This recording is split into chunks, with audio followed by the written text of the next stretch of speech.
हमारे साथ मौजूद हैं कन्हैया कुमार और सहारनपुर की बात करते हैं तो सहारनपुर में जिस तरह से दलितों को टारगेट किया गया, हम आज कन्हैया कुमार से पूछना चाहेंगे कि उन स्थितियों को वो देखते समझते हुए कि दलितों की स्थिति कितनी गंभीर है और क्यों अभी तक ऐसे अभी भी ये हमले हो रहे हैं। देखिए, हमले तो दलितों पे पिछले हज़ारों साल से हो रहे हैं, जी। लेकिन हम ये देखते हैं कि जब से ये सरकार आई है, एक ख़ास तरीके का हमला और एक कहते हैं ना कि एक साजिश के तहत जो है उनको बदनाम करना, उनको जो अधिकार कुछ मिले थे, कुछ ही मिले थे, उनको वापस छीनना, ये सारी प्रक्रियाएं जो है वो तेज़ हो गई है। और सहारनपुर की घटना को आइसोलेशन में नहीं देखना चाहिए, ये एक कंटिन्यूएशन है। आप देखिए मिर्चपुर, आप देखिए बगाना, आप देखिए ऊना, आप फिर देखिए सहारनपुर, ये एक कंटिन्यूएशन है।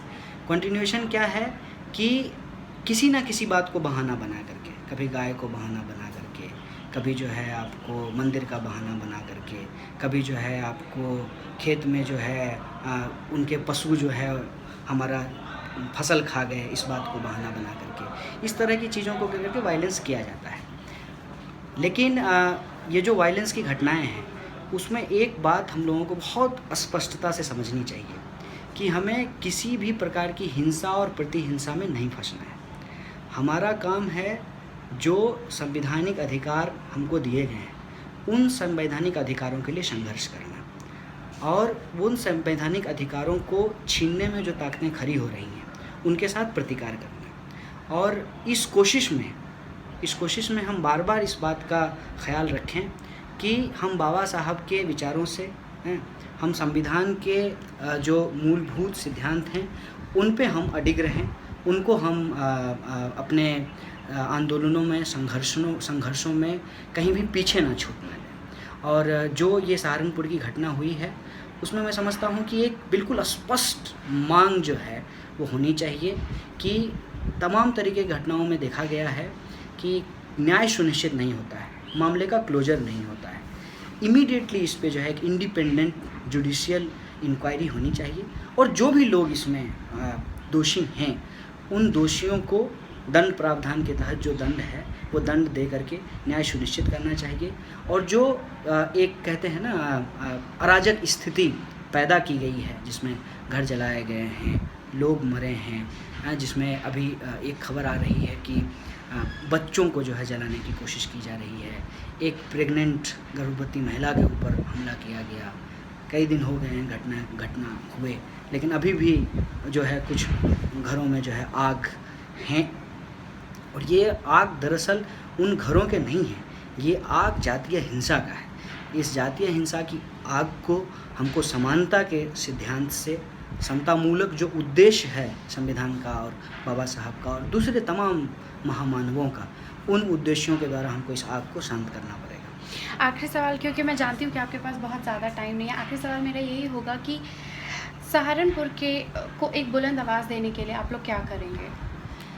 देखिए, आवाज़ तो हमेशा जनता की होती है और आवाज़ कभी भी एक व्यक्ति के ऊपर अगर सिमट करके रह जाए तो वो आवाज़ बुलंद आवाज़ नहीं होती है। जी बिल्कुल। बुलंद आवाज़ के लिए एक बड़ी आबादी का पार्टिसिपेशन होना ज़रूरी होता है।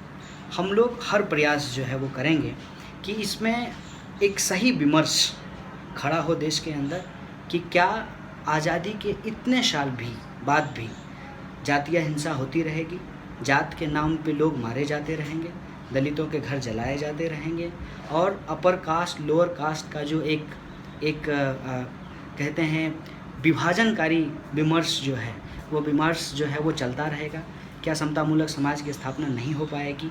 इसको एक राष्ट्रीय आवाज़ बनाने के लिए और जो लोग भी इसमें विक्टिम हैं उनको न्याय इंश्योर करने के लिए इस आंदोलन को तेज़ करने की ज़रूरत है।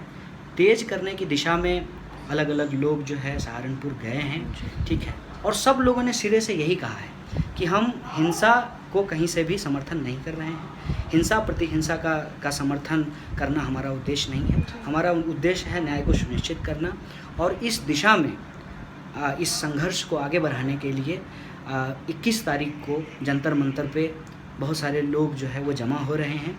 जो सवाल को भटकाने की कोशिश की जा रही है, उस सवाल को सही जगह पे प्लेस करने की कोशिश की जाएगी, और वो सवाल है सामाजिक न्याय का सवाल, वो सवाल है जाति के खात्मे का सवाल, वो सवाल है एक समतामूलक समाज के स्थापना का सवाल। तो उस सवाल को जो है प्लेस करने की ज़रूरत है, और जो लोग भी विक्टिम हैं उनको उनके लिए जो है संघर्ष करना और उनको न्याय इंश्योर कराने का सवाल। तो अगला जो मुख्य कार्यक्रम है, मेरे ख्याल से जो जानकारी मिल रही है वो 21 तारीख को जंतर मंतर पर देश के अलग अलग हिस्सों से जो शोषित लोग हैं वो जुटेंगे, और शोषण का समाज में खात्मा होना चाहिए इसके जो समर्थक लोग हैं वो जुटेंगे।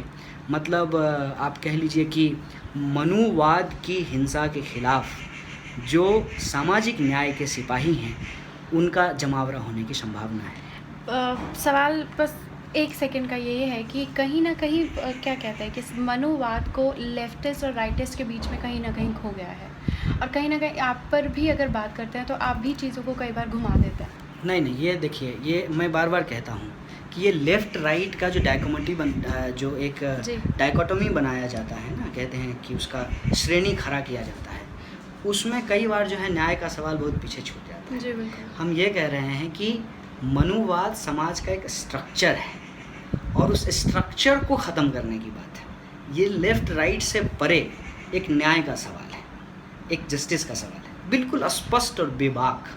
कहीं भी डिस्क्रिमिनेशन किसी भी फॉर्म में हो रहा हो, चाहे वो जेएनयू हो, चाहे वो हैदराबाद हो, और जिस फोर्सेस के द्वारा हो रहा हो, ठीक है, उसका प्रतिकार ज़रूरी है।